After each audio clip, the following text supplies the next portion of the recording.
And political analyst Habib Salawu joins me on the news from St. Louis, Missouri via Skype to discuss this. Good to have you join us, Habib Salawu. Now, let's look at the implication of this win, especially by Raphael Warnock. That's the one that has been called. He has won Kelly Loeffler. What does this mean, especially when it comes to validating Joe Biden's win in last year? Yeah, thank you for having me. Warnock's victory over Loeffler, besides, giving the Democrats control of the Senate, also spells a lot of, it talks about the progress that Stacey Abrams has achieved in Georgia, which is one of the, strong South states where, there have been legislations to put voter suppression in place. So to see an African-American would defeat Loeffler in that election shows a lot of work that has gone into ensuring that people's votes actually count. And most of that credit would go to Stacey Abrams' organization, Fair Fight.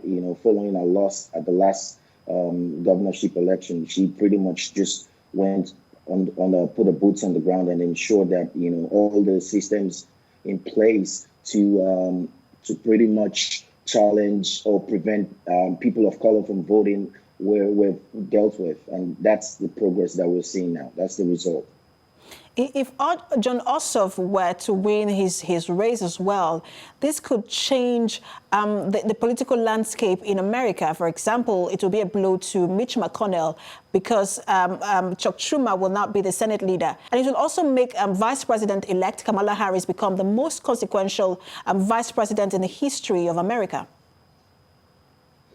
Yes, the win is critical. And I think that's why it's great that the Democrats are almost clinching both seats in Georgia.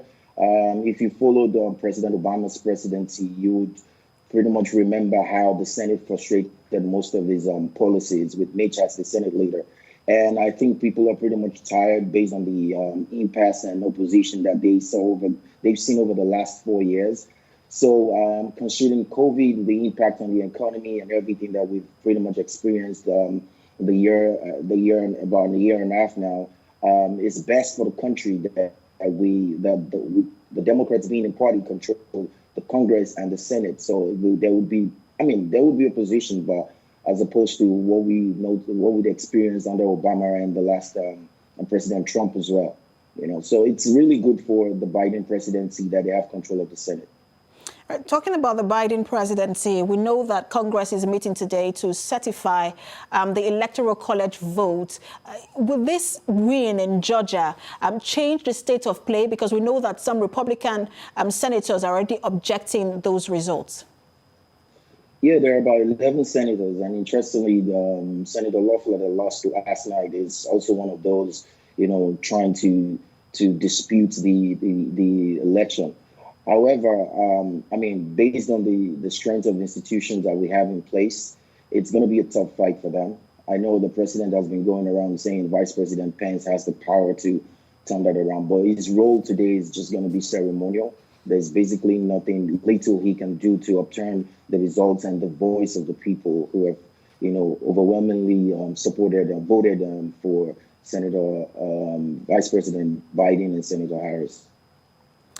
If President Trump prides himself in anything, he says he has the ability to win. This win by Warnock, and likely he's not been called. We've seen Jon Ossoff also taking the lead.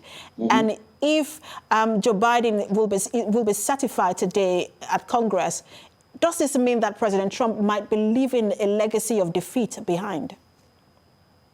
Well, I think the legacy of defeat had been in place all through his presidency, and knowing who the president is from people that are close to him and those that have worked with him, accepting defeat is always a major problem it's a challenge for him right from when he was the way he was raised by his father, right? But the truth is, this isn't about a strong person; it's about strong institutions. And it hurts me when a lot of people say he's acting like African leaders. And I feel this is it's not an African trait. This is dictatorship, and you can find it anywhere.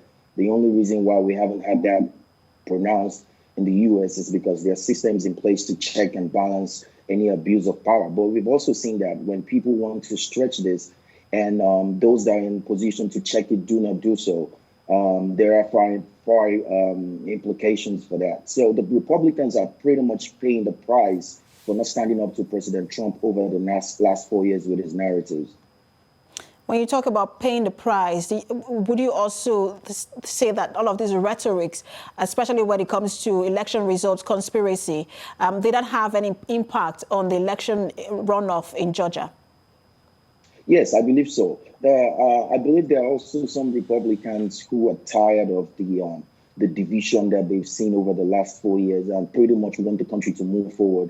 I believe there are Republicans in Georgia who just want the Democrats to control the Senate and the Congress and just go past the whole COVID-19 thing and how it has affected the country. I also believe because the Democrats have pretty much promised a better stimulus package, people just want to see how they can move past COVID-19 and how it has impacted the economy. So for so many undecided voters, and then also, I mean, we can't run away from the fact that Senators Perdue and Loeffler also have some corruption charges around them. They're basically some allegations that they use their positions to enrich themselves and people close to them. So despite the fact that the President Trump appeals to a certain kind of a base, within the Republican Party, there's still so many Republicans who pretty much would like to go with what is most ideal for the country as opposed to President Trump. Do you think that, talking about some Republicans who would still like to go with President Trump, how relevant do you think that he will be after all of this in the Republican Party? So you see, this is one of the reasons why the Republicans are paying the price. A lot of the senators, a lot of congressmen and women that should have spoken up against, party leaders that should have spoken against the way the president was running, or basically, using Twitter to attack people and to promote different kinds of, narratives that suggest racism, white supremacy. It's basically the fear of their base, So they put ambition over country, ambition over constitution, and that's why it's really biting them back now in the back. So for President Trump, he pretty much, based on my assessment, he pretty much knows what he's planning to do, and that's why he has put a tag of illegitimacy on the Biden presidency. This will run until 2024 when he decides to run or present his daughter as probably the first female president in America. This is my assessment.